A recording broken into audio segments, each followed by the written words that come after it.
Okay, so today we're diving into something a little different. Yeah, Winetise. Winetise. And we've got a really interesting set of materials to dig into. Yeah, we do. Um, we've got their website, of course. We've Hmm. got some social media posts. Right. And there are a couple of articles that mention Winetise. Yeah, it looks like they were featured in, I think it was Food and Wine magazine. Exactly. Pretty cool. Yeah. So they're getting some buzz. Definitely. And, we always love to kind of look at these up-and-comers Absolutely. in the beverage industry, see what they're doing, see what's innovative and new. Especially when it comes to wine. I mean, there's always something new happening. Right.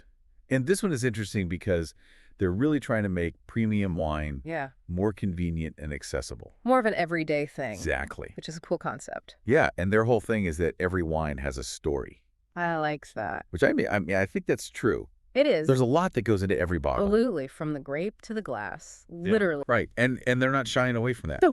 And one thing that really grabbed my attention was their tagline, Oh, yeah. What was it? canned wine. Because it's not good to keep things bottled up. I love that. Clever, right? It's a good catchy. Yeah, and it kind of hints at what they're all about, like this idea of not being stuffy about wine. Right, breaking down those barriers. It's exactly. Making it fun and approachable.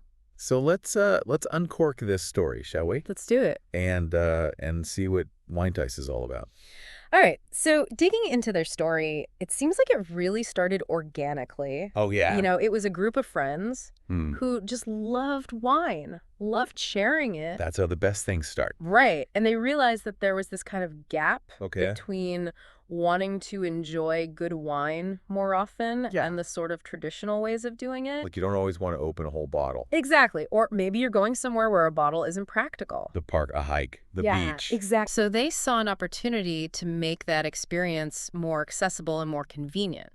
So that's where the cans come in. That's a big part of it, yeah. But I gotta say, when I hear canned wine, I immediately think of Oh, I know. not the highest quality. Yeah, the stuff you might grab at a gas station. Exactly. Yeah. So I'm curious how Winedis is addressing that perception. Well, they're very upfront about their commitment to quality. Okay, good. They use the phrase premium wines made with love all over their website and marketing. Kitschy. And they really emphasize the process. Oh, like, So they talk about hand harvesting the grapes using sustainable farming practices. oh, wow. So they're really involved in the whole process. Yeah, it's not just about sourcing wine and putting it in a can. That's impressive. They control every step from the vineyard to the canning process. So from the vines to you is more than just a tagline. Exactly. It's their philosophy. Okay. I'm liking what I'm hearing so far. Me too.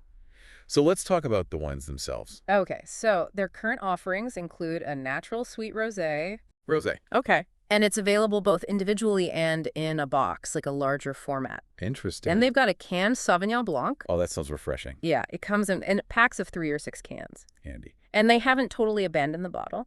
They also have a single bottle Sauvignon Blanc. So they've got options for everyone. Exactly. That's cool, but what about the price point? Right, because premium wine can get pricey. Yeah. So the rosé is R120 a bottle or R600 for the box. Okay. The canned Sauvignon Blanc is R75 for a 3-pack or R150 for 6. Not bad at all. And then the single bottle Sauvignon Blanc is R25. So they're really trying to make it accessible. Yeah, both in terms of format and price. I like that a lot. Mm-hmm.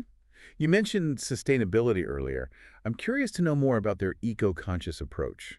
Yeah, so they're doing a few things. Okay. They use recycled materials for their packaging, of course. Makes sense. But they're also partnering with vineyards that prioritize things like biodiversity and soil health. Yes. So they're thinking about the long-term impact. Exactly. That's great. And even their shipping methods are chosen with sustainability in mind.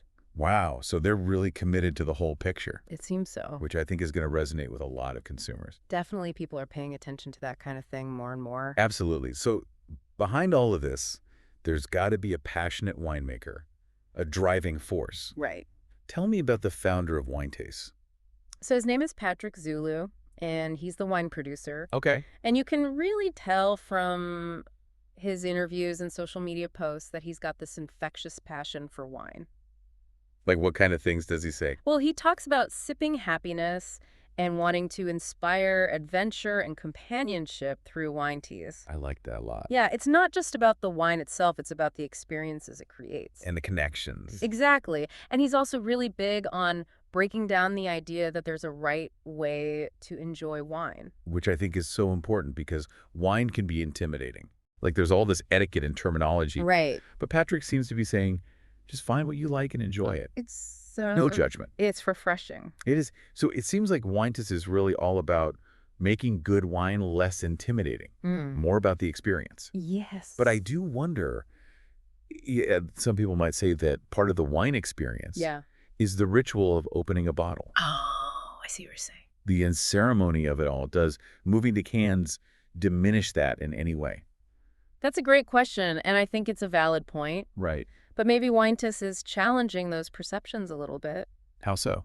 Well, does the vessel really dictate the experience? I don't know. Could premium wine in a cart can actually open up new occasions and new ways to enjoy it?